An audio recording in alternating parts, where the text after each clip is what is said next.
12 फरवरी 2023 को एक खबर आती है कि आंध्र प्रदेश, महाराष्ट्र, असम और बिहार समेत 12 राज्यों और एक केंद्र शासित प्रदेश में नए राज्यपालों की लिस्ट आ गई है, जिसके बाद से 13 नामों वाली इस लिस्ट में सबकी निगाह 6वें नंबर पर जाकर रुक जाती है। नाम एस जस्टिस अब्दुल नजीर, नियुक्ति आंध्र प्रदेश के राज्यपाल। सुप्रीम कोर्ट के एक जज जिन्हें अभी रिटायर हुए ठीक से 1.5 महीने भी नहीं हुए, वो जज जिन्होंने ट्रिपल तलाक, अयोध्या और नोटबंदी जैसे बड़े फैसले दिए थे, उनको इस तरह से इतनी जल्दी राज्यपाल का पद मिल जाना विपक्ष की तरफ से कई सारे सवाल उठा रहा है। नमस्कार दोस्तों, स्वागत है आपका हमारे चैनल कड़क एक्सप्लेनर में। जस्टिस नजीर के राज्यपाल बन जाने के बाद न्याय के निरपेक्ष भाव पर सवाल उठने लगे, खासकर बीजेपी की विरोधी पार्टियों की तरफ से। पहले हम जस्टिस नजीर के कुछ अहम फैसलों पर नजर डाल लेते हैं। जस्टिस नजीर 2017 में कर्नाटक हाई कोर्ट से पदोन्नति पाकर सुप्रीम कोर्ट आते हैं। करीब 5 साल के अपने कार्यकाल में 5 बड़े फैसलों में ये भी शामिल होते हैं। इन्हीं सभी पॉइंट्स को ध्यान में रखते हुए कांग्रेस पार्टी ने ये आरोप लगाया कि रिटायर्ड जज का इस तरह से राज्यपाल बन जाना कहीं न कहीं कानून व्यवस्था को कमजोर बनाता है। इसके जवाब में कानून मंत्री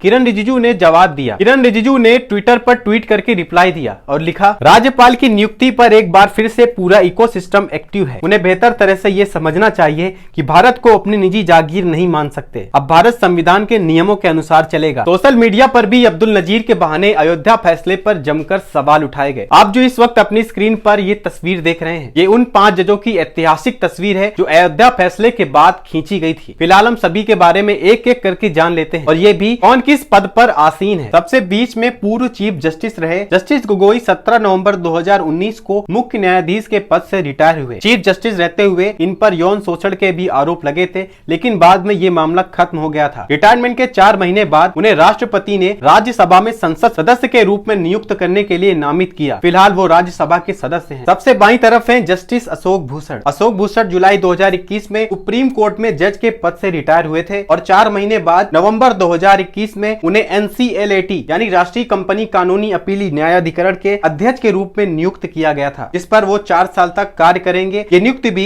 केंद्र सरकार की तरफ से हुई है। बाएं से दूसरे नंबर पर हैं शरद अरविंद बोबड़े। जस्टिस बोबड़े 23 अप्रैल 2021 को भारत के मुख्य न्यायाधीश के पद से रिटायर हुए। सुप्रीम कोर्ट में उनका 8 साल का कार्यकाल था। रिटायर होने के बाद से उन्होंने कोई भी आधिकारिक या सार्वजनिक पद नहीं संभाला है। जस्टिस रंजन गोगोई के बाईं तरफ हैं जस्टिस DY चंद्रचूड़, जो फिलहाल देश के मुख्य न्यायाधीश हैं। नवंबर 2022 में वे भारत के 50वें मुख्य न्यायाधीश के रूप में उन्होंने शपथ ली थी। उनका कार्यकाल 2 सालों का है। नवंबर 2024 तक रहने की संभावना है। और सबसे आखिर में जस्टिस S अब्दुल नजीर, जो जनवरी 2023 में सुप्रीम कोर्ट जज के पद से रिटायर हुए थे और रिटायर होने के 1.5 महीने के भीतर ही उन्हें आंध्र प्रदेश का राज्यपाल बना दिया गया। मतलब ये कि अयोध्या फैसला सुनाने वाले 5 जजों में से 3 जज अब केंद्र सरकार की तरफ से दिए गए पदों पर आसीन है। ऐसे में सवाल उठाया जा रहा है कि क्या जजों का राज्यपाल जैसे पदों का स्वीकार करना उनके फैसलों के प्रति शंका का भाव पैदा नहीं करता? क्या ऐसे में ये शक किया जाना ठीक नहीं है कि इन 5 जजों की बेंच में से कुछ जज सत्तारूढ़ सरकार की कठपुतलियां मात्र थे?